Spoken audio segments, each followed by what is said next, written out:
Well, it was a Virat Kohli show when India came to bat. Virat Kohli added yet another accolade to his name during the ICC Champions Trophy 2025 clash with arch rivals Pakistan, his favorite team against whom Virat Kohli never misses. In fact, at the Dubai International Stadium, he not only became the third batter overall and the second Indian batter after Sachin Tendulkar and Sri Lanka's Kumara Sangakkara to complete 14,000 runs. Virat Kohli took just 287 innings to reach this milestone, making him the fastest to do so. Tendulkar, who completed his 14,000 ODI runs in 2006, held the record before Mr. Kohli, achieving it in 350 innings, while Kumara Sangakkara has taken 378 innings to reach the milestone in 2015. Virat Kohli also scored his 51st one-day international century.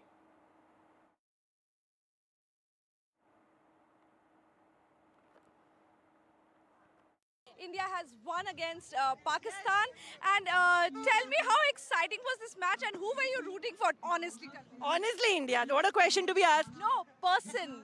Of course, we were all rooting for India, but a player that you were rooting for? Virat. Kohli. 100% Kohli, Kohli, Kohli, Kohli, Kohli, Kohli, Kohli, Kohli, Kohli, Kohli, Kohli. He's of course our man of the match. Mr. Virat Kohli has made sure that we win. But ये कितना जरूरी होता है हमारे लिए हमेशा पाकिस्तान के against जीतना? पाकिस्तान के अगेंस्ट जीतना हर बार जरूरी है, जरूरी है, जरूरी है. But sportsman spirit is always there. Pakistan हार गया लेकिन वो हमारा नेबरिंग देश है और हम उसके लिए भी चीयर करेंगे कि अच्छा है हम जीते हैं, हमें हमेशा जीतना चाहिए. But also, yes, of course, but we are not here to create any kind of negativity. It's sportsmanship, but we love our country. Yes, of course we love it. It's a game. There is no brother. There is no countries. It's only win. The happiness has reached on the cloud nine. Let us know from the fans that what exactly their feelings are. What do you feel that Virat Kohli scored a century today? It was very thrilling match during mid-over, but Kohli saved the match. So overall match was very good, and bowling line also was good. Indian bowling was good. In other matches, Shubman Gill was in form. He scored a century, but today Virat Kohli played. Yes, because Virat is in very form, and due to Pakistan and Indian rivalry, he played very good. आपको क्या लगता है कि आज विराट कोहली ने century score किया, 14,000 run भी हुए उसके बारे में आपको क्या लगता है? मुझे बहुत अच्छा लग रहा है कि विराट कोहली ने सेंचुरी की और हमारा इंडिया जीता है. आपको क्या लगता है कि आज विराट कोहली ने सेंचुरी स्कोर किया है बहुत टाइम के बाद? मैं सिर्फ यही कहने वाला हूँ कि सब लोग जो बोल रहे थे ना डाउनफॉल, अब ये देखो डाउनफॉल विराट कोहली का. Virat Kohli. A lot of happy fans in India, but while there was this, arch rivalry, the greatest, in fact, competition in cricket between India and Pakistan, which was in Dubai, there was another match which was going on here in the national capital at the Arun Jaitley Stadium, where Delhi was hosting a unique cricket league with the team led by Chief Justice of India, Sanjeev Khanna, playing against a squad captained by Solicitor General Tushar Mehta. Sir आप बहुत अच्छा खेले, विश्वनाथन साहब अच्छा खेले, सब बहुत अच्छा खेले in the spirit of the game and we enjoyed ourselves. Sir and I think sir एक मैच दुबई में हो रहा है, इंडिया नहीं वो हमारा ऐसा कोई मैच नहीं, we are here for the fun of it, we are enjoying it. आप क्रिकेट खेलते रहे हैं क्या स्कूल कॉलेज में? नहीं ऐसा कुछ नहीं है, we played games for the fun of it just like यहाँ पे. हम तो पूरी उम्मीद करते हैं कि भारत की शानदार जीत होगी. और मिनेश दुबे जी आप क्या कहते हैं? बिल्कुल, हम लोग सब उम्मीद कर रहे हैं कि इंडिया जीतेगी और यहाँ स्कोरा जीतेगी. और आपका क्या कहना है? हमारा ये कहना है कि इंडिया तो हमेशा जीतेगी और यहाँ स्कोरा का बोलबाला रहेगा. ये इसमें कोई भी संशय की बात नहीं है कि इंडिया वहाँ पे जीतेगी. अमित साहब आप? इंडिया तो धमाकेदार जीतेगी, यहाँ भी हम जीतेंगे बट यहाँ थोड़ा आराम से हराएंगे. इंडिया जीतेगी, 100% जीतेगी और यहाँ स्कोरर 80 भी जीतेगी, दोनों मिलकर. और एक यंग फैन भी है हमारे साथ, आपका क्या कहना है? इंडिया पक्का जीतेगी. Meanwhile, a very assembly session is expected in the national capital tomorrow. BJP has stated They will table the CAG report in the Assembly. Also, a complete woman power display in the Delhi Assembly. For the first time in the country, there has been the Chief Minister and the Leader of Opposition, both led by women. A historic first, not just for Delhi, but the country. Both Chief Minister as well as the Leader of Opposition are women. Aam Aadmi Party convener Arvind Kejriwal made his first appearance at the party office after the Delhi Assembly elections debacle. As Aam Aadmi Party's 22 MLAs gathered for a key meeting. Former Delhi Chief Minister Atishi was unanimously elected as the Leader of Opposition and the Legislative Party Leader. The three-day Assembly session begins on Monday and will include the swearing in of the new MLAs and a special presentation of the CAG report. The BJP and the Aam Aadmi Party are already at loggerheads over the contentious reports. पहले ही सदन में CAG की report हम सदन के पटल पे रखेंगे। जनता की गाड़ी, खून पसीने की कमाई, जिसका पिछली सरकारों ने दुरुपयोग किया, एक रुपए का हिसाब जनता को देना होगा। जो CAG की रिपोर्ट्स हैं, उन CAG की रिपोर्ट्स को मैंने बतौर मुख्यमंत्री स्पीकर साहब को भेजा है। ये जो फैलाया जा रहा है कि भारतीय जनता पार्टी ने निर्णय लिया है, ये CAG रिपोर्ट्स चुनाव से पहले ही दिल्ली विधानसभा एक सील्ड एनवेलप में चली गई थी। Atishi also attacked the newly minted Chief Minister for failing to deliver on its promise of 2,500 rupees scheme for marginalized women, to which the Chief Minister of Delhi responded, saying that the Aam Aadmi Party emptied out Delhi's coffers. Bharatiya Janata party से, रेखा गुप्ता जी की सरकार से दिल्ली की हर महिला को 2,500 रुपए की जो गारंटी मोदी जी ने दी थी, वो आम आदमी पार्टी दिलवाती रही। जब हम अधिकारियों के साथ बैठ करके आज की सरकार का फाइनेंशियल स्टेटस देखते हैं, तो सारे के सारे सरकारी खजाने खाली दिखाई देते हैं। इसकी बहुत ही डिटेल्ड प्लानिंग के साथ में इसे हम जनता के बीच में लाएंगे। As the political stage sees a historic shift with the women at the helm, both parties are locking horns over key issues. From women's welfare promise to the long-awaited CAG report. The upcoming Delhi Assembly session will not only shape the city's governance, but will also determine whether promises made to the people of Delhi are fulfilled or left unaddressed. Your report, NDTV. Meanwhile, latest from the tunnel collapse in Telangana, where 8 people, including 2 engineers, are still trapped. In fact, after the roof gave way, now rescue operations are on, and Army, NDRF, and divers from Navy have also been roped in. NDTV is at the rescue site. Take a look at what we have learned so far.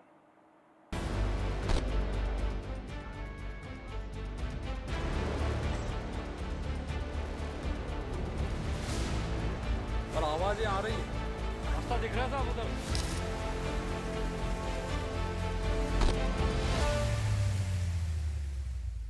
We are aboard the helicopter that is in fact going to the SLBC tunnel accident site, and the ministers Uttam Kumar Reddy and Mr. Jupalli are on way. Mr. Uttam Kumar Reddy, you have been there yesterday soon after the accident happened, and overnight you are sharing with us that the Army, the NDRF teams are working to bore inside. We have the state government under the guidance and directions of the Honorable Chief Minister is fully geared up to tackle this emergency.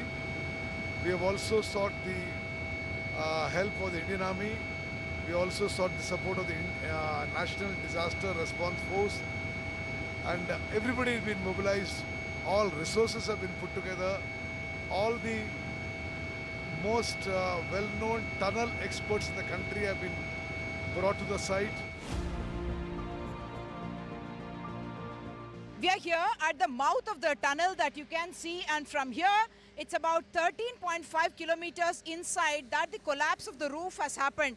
This is in fact the locomotive that goes inside with the men and the material to be able to reach that place. This is how workers every day go in, and there were about 70 workers who went in there right till about 13.5 kilometers to start work at 8:30 in the morning on Saturday. What the expert here pointed out to us is that there was some kind of a geological kind of a movement there, because of which suddenly a huge gush of water came in, and there were about 20 minutes there, and the water started rising almost to a height of about 7 to 8 meters, and that's when they decided to come out. We are here inside the SLBC tunnel, where about 13 kilometers behind me is where the accident has taken place. What we are seeing is slush even here, and inside obviously the situation is not very conducive for people to go in, and yet you were able to send in the locomotives and the excavation has started. Yes, we are doing dewatering and using excavators to remove the mud. We have, put up huge pumps now to dewater. There's some technical issues that have come up. I'm trying to sort them out. किसी के साथ संपर्क हो पाया है, contact हो पाया? नहीं, अभी नहीं हुआ। इतना आसानी नहीं है ये, क्योंकि पूरे जो है 10-12 फीट जो है पूरे मड है, स्लरी है, पानी भी है। उसके ऊपर जो है चल के पैदल नहीं जा सक रहे, उस वास्ते जो है पानी को जो है बाहर निकालने की कोशिश करें। उसे जो मड है उसको भी जो है बाहर निकालने की कोशिश करें। जितना मोटर्स जरूर है उतना मोटर्स को जो है ऑलरेडी डिप्लॉय करें, तो मल्टीपल एक्शंस जो है हर तरीके से कोशिश करें। Twice before this kind of an accident has happened, and in that time of course we did not see casualties, but this time 8 people trapped inside, and to rescue them at the earliest is the first priority of the government. At the SLBC tunnel accident site with camera person Nagaraju, Uma Sudhir, NDTV. We can't say now. We are hopeful, but the kind of the incident took place very, very serious, and chances we can't say. Chances of survival I can't predict. Sir, any reply from inside? Chances are not that good.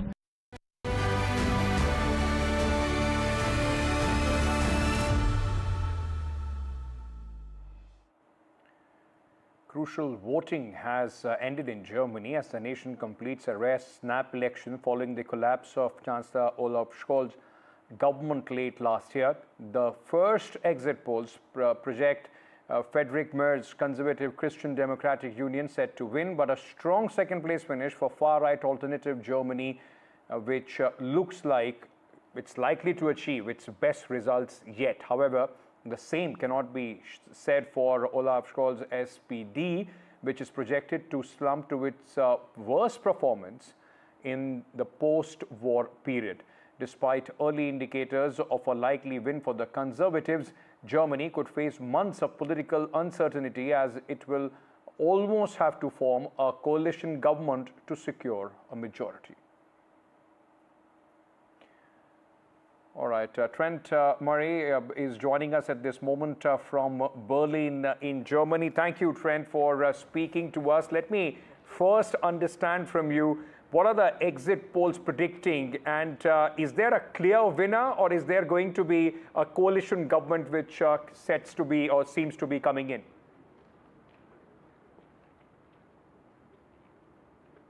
Well, those first exit polls are showing a big victory for the Conservative Christian Democrat Union, they are called. Their leader, Friedrich Merz, in the past 5 minutes or so, has claimed victory, saying as the party that finished first, he has a mandate to now begin those coalition government negotiations. But as you say, he has not reached that 50% mark. It is a very rare thing in this country for one party to govern on its own. You will generally see a multi-party coalition government, and right now we're already seeing the beginnings of those workings. Friedrich Merz are not only claiming victory, but also suggesting the work needs to get going now. The world is not waiting for us, he said, and he pointed to some of the geopolitical tensions with both Russia, Ukraine, and also with the United States, saying the work needs to begin. But for Olaf Scholz, it will be a disappointing night for him. He will likely now go down as a one-term chancellor. The German people did not back his Social Democrat Party, and as you rightly say, they have suffered their worst defeat in Germany's post-war period. Let me also understand this from you. The rise of the far right, not just now related to Germany, we are seeing that sort of a wave in many countries of Europe. What's been the kind of reactions that people are speaking around, the rise of the far right party, not just in Germany but also in the European Union?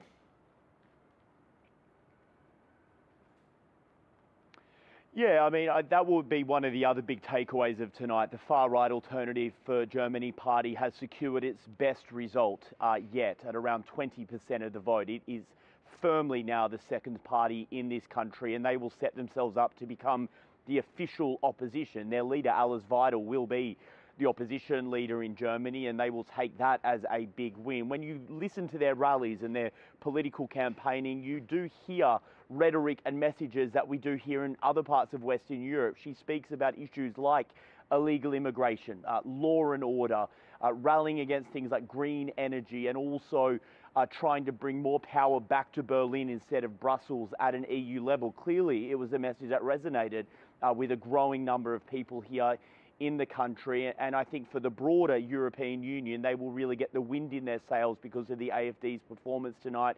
Germany is the EU's biggest member. What happens here matters very much so to the rest of the continent, and for the other far-right parties across Europe, they will be undoubtedly celebrating just how well the AfD did tonight. Historic numbers for them. Historic numbers for them, and once again that raises the debate that Italian Prime Minister Giorgia Meloni was also speaking about the rise of the far right and the parties leading towards right, not just in Europe but also in other parts of the world. Thank you so much for joining us at this moment. Trent Murray reporting live from Berlin in Germany.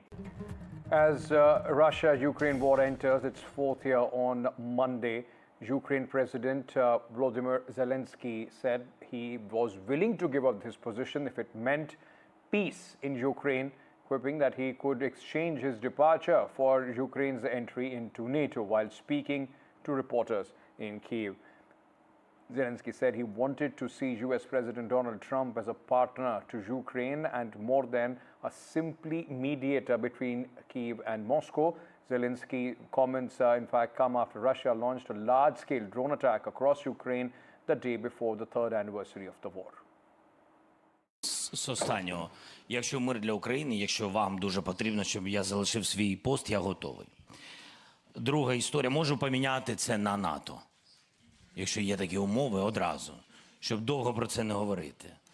Я фокусуюсь на безпеці України сьогодні, а не за 20 років. І не збираюсь бути у влади десятиріччя.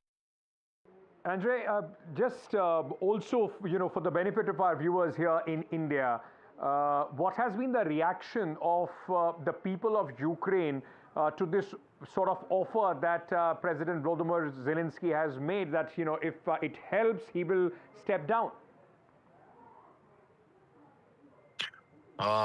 Ukrainian people support Zelenskyy now very much because he do not sign the agreement about natural resources, and I think now he became more popular than before. And of course, like Ukrainian people, I talk with civilian, talk with military near the front line, and a lot of them told me we need to fight. Because too many lives we pay for our freedom, for our territory, and we need to stay. So Zelenskyy just confirmed it through this his position, official position. Also, with whatever, these are very fast-paced developments which are taking place, and just one day short of 3 years in this war, we saw a massive drone strike by Russians as well, more than 260 drones attacking various cities in Ukraine. Do you see that as a pressure tactic before possibly some sort of peace agreement could be signed? Probably yes. Yesterday when I drive from Donbass to Kyiv, I saw a lot of explosion on the air. Ukrainian anti-drone system is working. They try to shut down Russian drones. And honestly, no damage. So all these drones was shut down by Ukrainian air defense. But yes, it's pressure, and will be more pressure probably on the front line. But again, Russia don't catch a lot of something important, like big industrial cities, still Ukrainian, front line stay enough hard, so we can fight and we can negotiate more and more. Is there a sense of... But it seems Go ahead. It seems like Russia can take territory through military way, and they try to use all possible political way to try to Ukrainians give up. But that's not the way. We will stay anyway.